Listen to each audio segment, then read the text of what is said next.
Hello, and welcome to another look with Christian King. Today I'm here just to do a real casual recap show of UFC 230.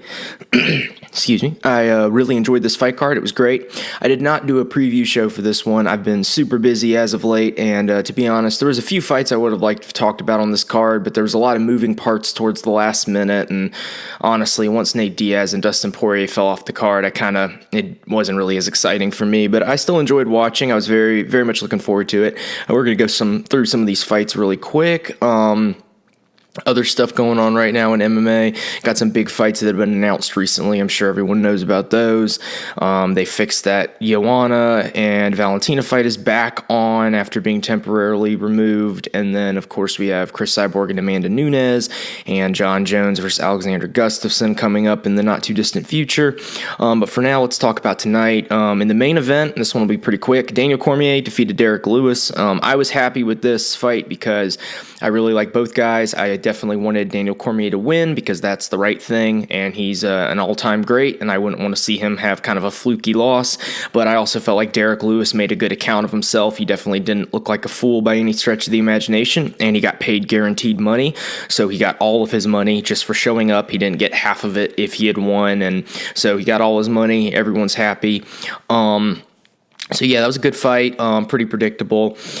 You know what was not predictable and who I do feel bad for is Chris Weidman. I did not see that coming. I thought he looked great in that fight. Obviously he was playing a dangerous game, having a kickboxing match with Jacare, but grappling with Jacare is dangerous too.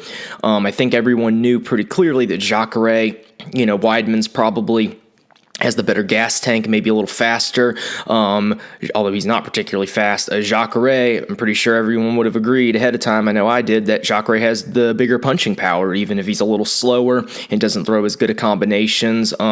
He definitely seemed, Chris Weidman is definitely not very fast. The speed discrepancy was almost non-existent in my opinion. Chris Weidman, that was the best he's looked defensively. Now, not the first round. The first round he looked terrible, but then you started seeing the improvements in his training. His striking and his striking defense looked much improved, but unfortunately it still wasn't enough. And, my wife, Caitlin, who y'all have met now from the show, she told me that she was taking Jacare right as the fight started. She said, "I'm taking Jacare. I just think Weidman is done." And Weidman looked good, and she agreed with that. But unfortunately, if nothing else, just from circumstance, she's kind of right about that, and she reiterated that after the fight, and we were just talking about it because it was such a shocking moment, and we just paused the pay-per-view, and we were talking for a minute, and where does he go from here? He's not big enough to move up to 205. I know people are always saying he should move up to 205. He's not big enough. He's just not big enough. And at 185, how is he ever going to get back to that top? I don't know. I feel bad for him. This is his third time being knocked out in his home state, his second time being knocked out in Madison Square Garden. Both of those fights that he's been knocked out in Madison Square Garden, you can argue he was winning up until the moment he was knocked out. Man, got a feel for this guy. Not sure where he'll go from here. Not sure where Jacare will go from here. I don't necessarily favor Jacare. I would not pick Jacare to beat Kelvin or Yoel, or probably not Rockhold, maybe Rockhold. Definitely wouldn't pick him to beat Whitaker, so I don't know where Jacare goes from here.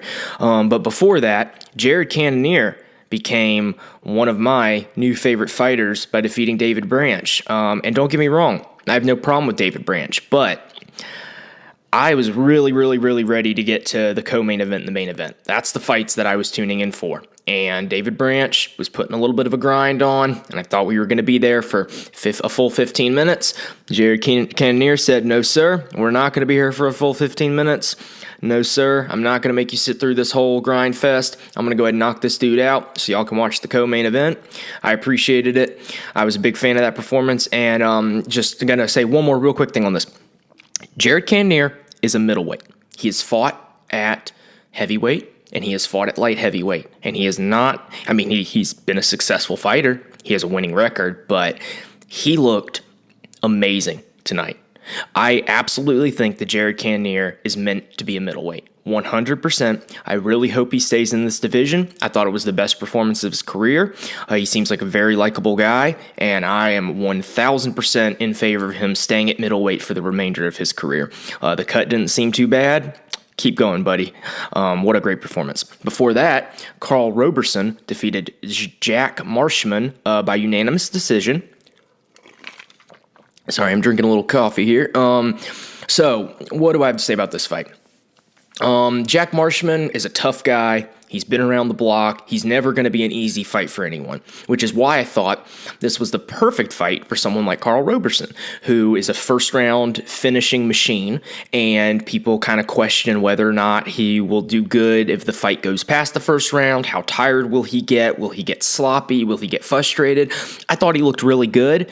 Marshman had a few good moments in the fight, but I thought Roberson very clearly controlled the fight. He looked for takedowns, so here was one of my favorite signs about his maturity and how good he's looking. When Carl Roberson landed a big shot on Jack Marshman, I think it was in the second round, Jack Marshman landed a big shot back on him, and then Jack Marshman smiled and kind of got that, yeah, man, let's go, let's brawl. And Carl Roberson just shot underneath his next punch for a double leg and took him down. And that's a sign of maturity, because at the end of the day, your career as a young fighter is more important than giving the fans a bloody fight of the night war. And sometimes what can happen is you even go out there. So let's say Carl Roberson had said, all right, let's start brawling. We're going to get that 50 Gs. We're going to get fight of the night. And then he gets knocked out 10 seconds later. Well, now Jack Marshman gets a performance of the night bonus, and you get half of your money. So Carl Roberson did the right thing there. I was very impressed with his maturity. Okay, so here's the big one to talk about. This is the one to talk about. Israel Adesanya defeated Derek Brunson. I thought about doing a pre-fight show just for this fight, and I never actually picked anyone. So I did not make a pick in this fight. I debated putting a little bit of money on Derek Brunson because I did think it should have been closer odds. After the fact, I guess not. I guess the odds were right, and I'm glad I didn't waste any of my money on that. But, I did think the odds were a little bit wide for his first big test. But Israel Adesanya passed the test with flying colors. He looked amazing. He finished the fight with 9 seconds left in the first round. He stayed calm. He showed amazing takedown defense. He showed that he's really good at using his leverage. So he's not a very strong, bulky guy, but he has good long arms. So he was able to use leverage to counter Derek Brunson's strength and avoid getting controlled. I was very impressed with a lot of things he did in this fight. I rewatched it again this morning when I woke up. I thought he looked excellent. I really only saw one mistake in the entire fight from him, and that mistake was when he shucked off one Derek Brunson takedown attempt and then immediately just kind of stepped right back in, and Derek Brunson went right back underneath, and that was the one time that Derek almost got him down. And you can look back and see that. You'll see instantly what I'm talking about. It's the only mistake that I saw Israel Adesanya make in that fight. But it's important that he notices that mistake, because if he were to fight a Chris Weidman or a Yoel Romero, that could have definitely been a takedown right there, and that could have mean he lost the first round and got laid on for the rest of that round. So, but other than that, I was super impressed with him. I can't wait to see what's next for him. Normally I would say don't give this guy a title fight next. And I'm still going to say that because it's too long of a wait. I don't think that the guy should have to sit out for, till next summer when they'll fight, because early in the year, Robert Whittaker is going to fight Kelvin Gastelum for the belt. And then they need someone to be up next after that. And if Israel were to do that, then that would mean he's sitting out for, until probably the end of next summer, which is a little too long for my liking. All right. Okay, we're going to go into the prelims now. We're going to breeze through the rest of this card. Okay, Jordan Rinaldi defeated Jason Knight via unanimous decision. I'm a huge fan of Jason Knight. I am not a fan of Jordan Rinaldi. Nothing, and I repeat, nothing is more annoying than you winning a fight and then trying to preach to people about your religion. It's obnoxious, it's rude, it's condescending. I don't like it one bit. I don't care what religion you are. It has nothing to do with what religion I believe in. If anything, I grew up going to church. So if anything, me and him, if I were to call myself a very religious person, it would be Christianity. But I don't want to hear some guy, go on and on telling everyone about Jesus this and Jesus that. I don't know. I just think it's rude. There's people, New York's a very diverse area. Not everyone there believes in Jesus. And you sitting there telling them that all of them need to believe in Jesus. I just think it's rude. I think it's disrespectful. And I would say the same thing if someone was talking about another religion in that way. I don't really appreciate it. I thought it was kind of whack. And also, too, I love Jason Knight. And I was mad to see Jordan Rinaldi win this fight because I felt like he did it in the most boring way possible. And I just didn't find it very impressive. Okay, before that, Sijara Eubanks defeated Roxanne Modafferi. Another fighter, not a fan of Sijara Eubanks. You miss weight, and then you take zero responsibility for it, and you do shoulder shrug emojis on whatever social media that was. And then my favorite part is the crowd's booing you, and you're like, yeah, holding your hand to your ear. Like, no, they're booing you because you suck at your job and you can't make weight. So yeah, that's not cool. Not a fan of that, and I would never call a fighter. I would never say that a fighter sucks for their skills, but I will say that, other than maybe CM Punk, but I will say, who's not a fighter, but I will say that if you don't make weight for your fight, you suck at being a professional. That's what I will say.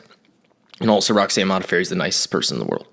And she stuck up for Sijara after she missed weight in the past. And then, lo and behold, Sijara can't even make weight to fight her. I was cheering for Roxanne so hard during that fight. Okay, before that, Shaman Marias donated all of Julio Arce's blood to the canvas, which was stained for the rest of the night. It was some of the most blood I've ever seen in a fight. It was a very deep cut, kind of the temple area up a little high, kind of more of a scalp laceration than like a face cut. But yeah, that was a good fight, very exciting. I haven't looked at the bonuses yet. I'll look that up at the end of this, but that was a good fight, definitely. I don't really see why it was a split decision, though. I thought Shaman Marias won. And then the only other thing I'm going to say about this is, has anyone else noticed that Shaman Marias looks like Ali Abdelaziz? They really look like they're related. And I mean, I don't think they're even the same nationality. I'm pretty sure Ali is Egyptian, I think, or he at least lived in Egypt for a while. He's definitely from that part of the world. And as far as I know, Shaman Rice is Brazilian. But they look, their faces and their smile and their nose, their chin, just look it up. It's kind of freaky. They look very similar. Before that, Lyman Good knocked Ben Sanders out in the first round. And honestly, this is a pretty classic Ben Saunders mistake. Once he gets a hold of that Muay Thai clinch, he just won't let go of it. And if you're if you're hitting someone in the body with knees, but then they're hitting you in the chin with the hardest uppercut they can throw, that's not an even trade, buddy. It's just not an even trade. I'm a big Ben Saunders fan, but he's definitely towards the end of his career. He doesn't take a punch that well anymore, and he got knocked out. Before that, Matt Frivola fought Lando Venata to a draw, which I agree with that scoring. I thought that the fight could easily have been scored a draw, so I'm fine with that. That was a great fight. Lando Venata still has all of the same problems that Lando Venata has. So, we'll see where he goes from here, but he still has all the same problems with running out of gas and being way too crazy and wild and wasting energy with unnecessary motions. But, maybe he'll reel it in as time goes on. He's with a new team now. This is his first fight with them, so we'll see where he goes. And I say a new team, not entirely a new team. He has a new striking coach, and he's training with Cowboy, who he used to train with at Jackson Wink. They're just now not at Jackson Wink.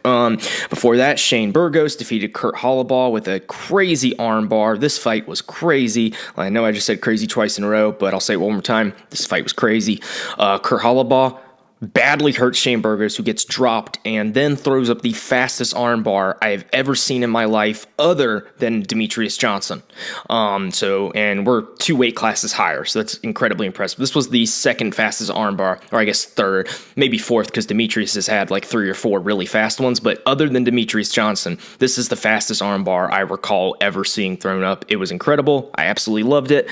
Before that, we had a super boring fight between Marcos Rogerio de Lima and Adam. I can't even say his last name. And then Brian Kelleher was supposed to fight Montel Jackson, and that fight was canceled. So yeah, that's the card, man. I thought it was great. Let's see who got the bonuses real quick, if I can find this. Just bear with me for a second. Bonuses, okay. Okay, so Jacare Souza and Chris Weidman got fight of the night. I agree with that, I would say. And then let's see. Dun-dun-dun-dun, dun-dun-dun-dun. Two other men got 50 middleweights. Israel Adesanya, saw that coming. He got 50 G's. And Jared Cannonier. Yeah, I can agree with that. Okay, great. So that was the card. Excellent. Good for DC. Like I said, I felt like Derek Lewis made a good account of himself. I feel bad for Chris Weidman, and I am anticipating the future for Israel Adesanya. And with that, I'm going to get out of here. Got a little rec soccer game this afternoon, waiting for the wife to get home from work. So we're going to go play a little soccer, and I will talk to y'all next time. Take care.